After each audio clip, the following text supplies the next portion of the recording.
بسم الله الرحمن الرحيم عما يتساءلون عن النبأ العظيم الذي هم فيه مختلفون كلا سيعلمون ثم كلا سيعلمون ألم نجعل الأرض مهادا والجبال أوتادا وخلقناكم أزواجا وجعلنا نومكم سباتا وجعلنا الليل لباسا وجعلنا النهار معاشا وبنينا فوقكم سبعا شدادا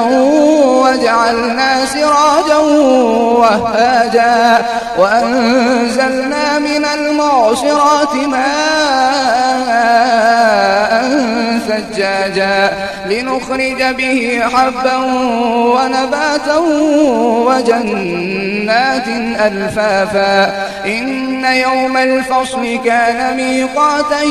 يوم ينفخ في الصور فتأتون أفواجا وفتحت السماء فكانت أبوابا وسيرت الجبال فكانت سرابا إن جهنم كانت مرصادا للطاغين مآبا لابثين فيها أحقابا لا يذوقون فيها بردا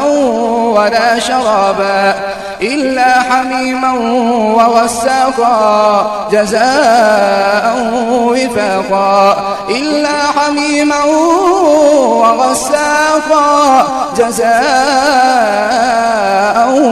وفاقا إنهم كانوا لا يرجون حسابا وكذبوا بآياتنا كذابا وكل شيء أحصيناه كتابا فذوقوا فلن نزيدكم إلا عذابا إن للمتقين مفازا حدائق وأعنابا وكواعب أترابا وكأسا دهاقا لا يسمعون فيها لغوا ولا كذابا جزاء من ربك عطاء حسابا رب السماوات والأرض وما بينهما الرحمن لا يملكون منه خطابا يوم يقوم الروح والملائكة صفا لا يتكلمون إلا من أذن له الرحمن وقال صوابا ذلك اليوم الحق فمن شاء اتخذ إلى ربه مآبا إنا أنذرناكم عذابا قريبا يوم ينظر المرء ما قدمت يداه ويقول الكافر يا ليتني كنت ترابا